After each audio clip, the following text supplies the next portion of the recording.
Hey everybody, I'm the Nerd. I'm the Friend. And today we're doing another episode of Nerding with Friends with... The Crow. Have you ever seen the movie or read the book? I got this statue, and we're going to open it up, show you guys, and explain how I got it and where I got it from. Also go over the movie so they understand who the character is, in case you guys don't know. The movie, the book, everything. So the movie takes place in... Well, during the time where it's pretty much, what they call it, it was like the Devil's, something like... They called it Devil's Town. Devil's Town, and it took... Devil's Night is the night it took place. The night before Halloween, and there's a character who was Bruce Lee's son. Brandon Lee, he played a guy named Eric Draven. And he was married to the... They were married, right? They were engaged. They were engaged, and a gang of people came in, killed him, and raped his girlfriend engaged to be married, and eventually killed her too. And they said in the movie, kind of like a grudge horror movie. You guys have ever seen that? It's like someone who died, and that kind of grief, and they come back and with the crow, like an actual crow, as their connection to Earth.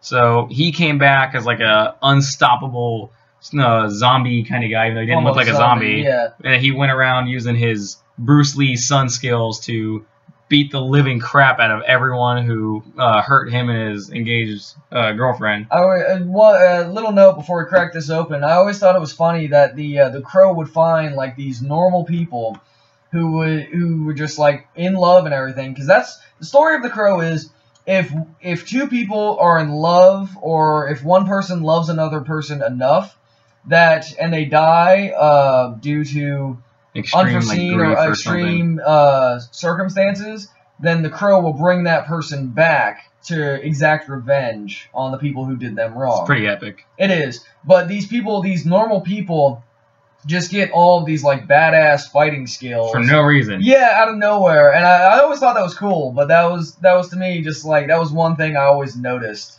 And unfortunately, tragedy struck during the filming of the movie. Brandon Lee was unfortunately shot by a prop gun that actually had a loaded bullet in it by some mysterious accident. And unfortunately, he was killed, and didn't they replace him? They used his stunt double. There are certain scenes which you can tell it is Brandon Lee, and then other scenes where most of his back is turned or something, and you can tell it's not him. It still was a great movie. It's a great thing for him to go out on, but I mean, unfortunately, he did have to die while making it.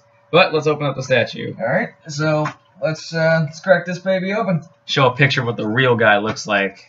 Now, the book and the comic are actually, they're very similar in the names, but the story is somewhat different. In the comic, he never actually, the crow itself, the bird, never actually gets hit, is never hurt, so he never stops and he just keeps going. So he pretty much kills all the people who did him wrong. In the movie, he loses his power. Yeah, he loses his power by killing the crow or stopping it, and that makes him more human, which to me was just kind of... It was just a thing to add in, like some kind of tension. Yeah, conflict. Because you have to be realistic. If it was him without any sort of weakness, it would have just been a very short movie. Yeah, it would have, but it was a good story, good comic, really good. Great movie. Yeah. It was a really great movie. The sequels were not as good.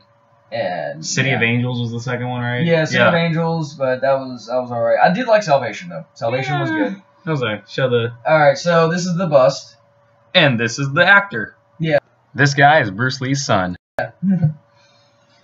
Alright, so this, you can tell, is definitely from the comic version and not the movie version. The comic version is different from the movie version because he kept the ring, as you can see right here. He's got the shotgun shells, which, if you read the book, knows that whenever he killed one of the gang members who killed him and his fiancée, he would tie a shotgun shell into his hair.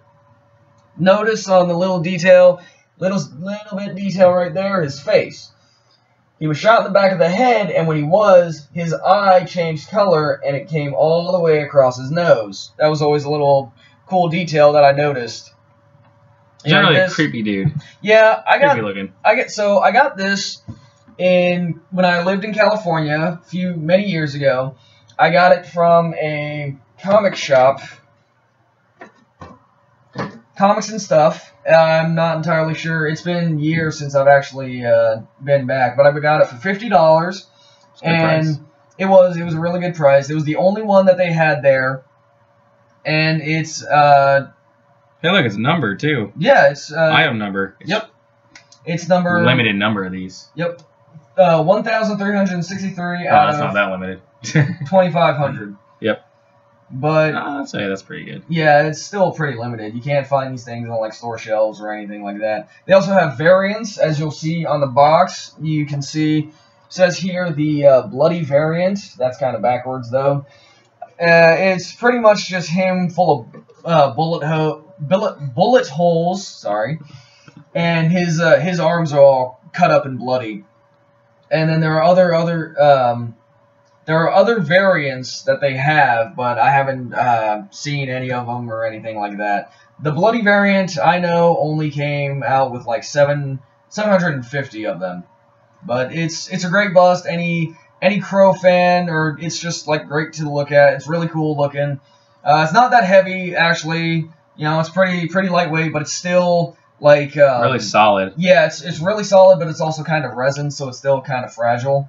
Looks like it could be like, again, like you said, anyone who's a fan of the story could put it on your desk, put it like just somewhere. It's not like people who generally think like, you know, replicas or something from like books or movies. A lot of people think those are for like nerds or like game rooms or something. I mean, this is actually a really well designed piece. Even if you're not a fan of the book or the movie, it's still really well done. Really nice piece of art right here. Someone really put a lot of time and detail into this. Yep. So even if you're not a fan of the story, still a great piece if you know, just respect the artwork itself, not even the character that it's representing. Really good detail, really nice shading, really good colors, really makes the statue itself pop, especially if you're holding. I know it's new resolution is not that good. You can't really tell too much difference between seeing it and actually holding it, but it really does pop out because of how the contrast is. A lot of good detail, especially on the eyes. I know you can't see them too well in there, but one of them's like different color than the other. It's just so much detail went into this, so much effort, and really good thing to have around. Just really cool looking. Again, even if you don't like the story, just something pretty cool to brighten or darken up the room depending on how you look at them. Yeah, but the boxes looks really cool too. It does actually. A lot of cool artwork on there. If you can find them, hey, you might pick them up, you know, because these things, as we said, there are only like 2,500 of them. But it's so right there. It's backwards. It is backwards, but people are smart. Our viewers can read this. But, all 9 of them. Yeah, right. All 8. You know. That number will grow. Hopefully. But no, it's just a great piece, and it's also a pretty good paperweight. But I've had it for years, and I love it, and I've had no complaints about it. All right, so you got anything else? Nope, that's it. All right, to wrap it up, I'm the nerd. I'm the friend. And I'm the crow. We'll see you guys next time.